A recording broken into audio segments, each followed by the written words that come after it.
Hello, এন-ডেকরের আরও একটি ভিডিওতে আপনাদের স্বাগত। চলুন আজ একটু কুরুশের কাজ শেখা যাক। এর জন্য লাগবে শুধু পছন্দ মতো উল আর এই কাঁটা। স্টেশনারি দোকানে 10-12 টাকায় পেয়ে যাবেন। কেনার সময় শুধু উলের কুরুশ বলে কিনবেন, নয়তো এই সুতোর কুরুশ দিয়ে দিতে পারে। উল কাটা ধরার আগে চলুন এই কুরুশ কাটা কীভাবে সেলাই করে সেটা বুঝে নিই। এই ওড়নাটা ধরুন উল আর আমার হাত হলো কাঁটা। এবার এর এক প্রান্তে একটা হাফ গিট দিতে হবে, ঠিক এভাবে। এবার এর মধ্যে দিয়ে আবার আরও একটি হাফ গিট দিতে হবে। এই প্রসেসটা ভাষায় প্রকাশ করা একটু কঠিন, ভিডিওটিতে খেয়াল করুন, বুঝতে পারবেন। এই ডিজাইনটাকে চেইন বলা হয়। এটাই হলো কুরুশ কাটার মেইন মেকানিজম। এবার এই কাজটাই চলুন উল কাটা দিয়ে করি। প্রথমে একটা হাফ গিট তুলে গোড়াটাকে টাইট করে নেব।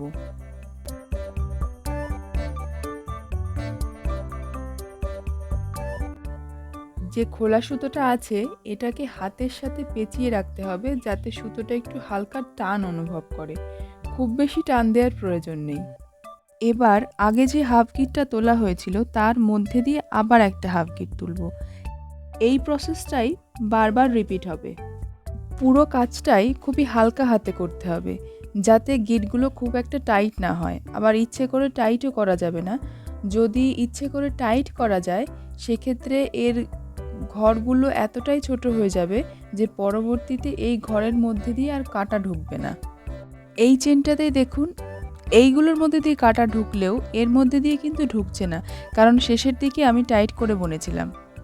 আজকে একটা 1 বছরের বাচ্চার হেয়ারব্যান্ড বানাবো, তাই জন্য এই চেনটা 120 ঘর নেব, মানে 120টা হাফ গিট আমি তুলব। আমার 120 ঘরের চেন তৈরি। এবার এই শেষ মাথার সাথে প্রথম মাথা জুড়ে দেব। তার জন্য কুরুশ কাঁটাটিকে শেষের হাফ গিটের মধ্যে দিয়ে প্রথম যে গিটটা আমরা তুলেছিলাম তার মধ্যে দিয়ে ঠিক এভাবে পাস করে নেব, তাতে দুটো জয়েন্ট হয়ে যাবে। জয়েন্ট হয়ে যাওয়ার পর আরও 6 ঘর চেন বুনে নেব। কুরুশ কাটার সাথে প্যাঁচানো সুতোর সংখ্যা ও কাঁটা দিয়ে সুতো তোলার সময় ঠিক কতগুলো ঘর পার করা হচ্ছে তার উপর ভিত্তি করেই ডিজাইনের ভিন্নতা আসে। এবার জয়েন্ট থেকে 3 ঘর বাদ দিয়ে চতুর্থ ঘরে আমরা কুরুশ কাটাটা ঢোকাবো। ঢোকানোর আগে এক পাক সুতো পেঁচিয়ে নিতে হবে। চতুর্থ ঘরে কাটা ঢোকানোর সময় যে কোনোভাবেই ঢোকানো যেতে পারে, কিন্তু বেনুনির মতন অংশের উল্টো দিকে যে সুতোটা থাকে সেই সুতোর ভেতর দিয়ে ঢোকালে কুরুশের কাজটা দেখতে সুন্দর হয়। এবার সেই আগের প্রসেস, শুধু সুতো বের করার সময় আগে 1 ঘর হিসেবে বের করছিলাম, এখন সুতো বের করার সময় 2টো করে ঘর নেব। এটাকে ডবল কুরুশ বলা হয়। এখন আবার 3 ঘর চেন বানিয়ে আবার একটা করে ডবল ক্রুশ দিতে হবে চতুর্থ ঘরটাতে। এইভাবেই একটা করে ডবল ক্রুশ ও 3টে করে চেন দিয়ে পুরো সার্কেলটাকে কমপ্লিট করব। প্রত্যেকটা ডবল ক্রুশ প্রায় 3টে চেনের সমান। এবার ঠিক আগের মতন করেই চেনটাকে জয়েন্ট করে নেব।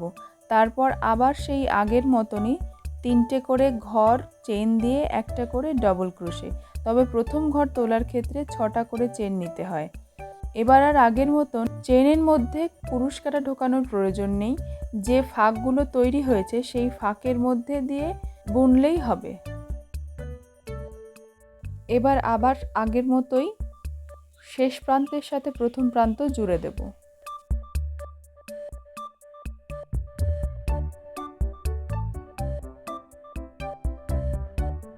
এই এক্সট্রা যে সুতোগুলো আছে এইগুলোকে কুরুশ কাটা বা একটা সুইয়ের সাহায্যে এই চেনগুলোর সাথে পেঁচিয়ে দেব, যাতে সহজে না খুলে আসে। এবার এরকম একটা সুতোতে গিট দিয়ে এই গিটের চারপাশ দিয়ে সিঙ্গেল কুরুশ করব। আমার ডিজাইন অনুযায়ী এখানে টোটাল 10টা সিঙ্গেল কুরুশ আমার লাগবে। এবারে এই ছোট সুতোটা ধরে টান দিলে পুরোটা একটা সার্কেল হয়ে যাবে। এবারে 2 মাথা জুড়ে নেব। এবার ফুলের পাপড়ি তৈরির জন্য একটু ভিডিওটা ভালো করে খেয়াল করতে হবে, কারণ এই অংশটা মুখে বলা একটু ডিফিকাল্ট। প্রথমে যে উলটা দিয়ে আমরা ফুলের পাপড়ি করব সেটার সাথে এই হলুদ অংশটা জুড়ে 3টে চেন নেব প্রথমে।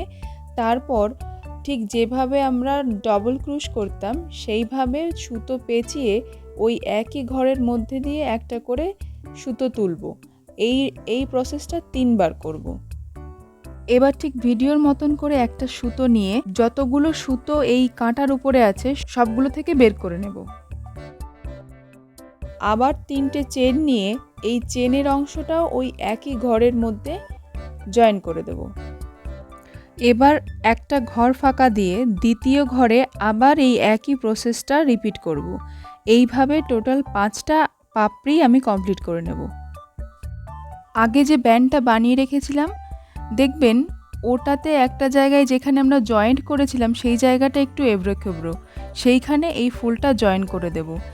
কুরুশের কাজ যারা প্রফেশনালভাবে করে তাদের প্র্যাকটিসের কারণে এই এবড়ো-খেবড়ো ব্যাপারগুলো আসে না।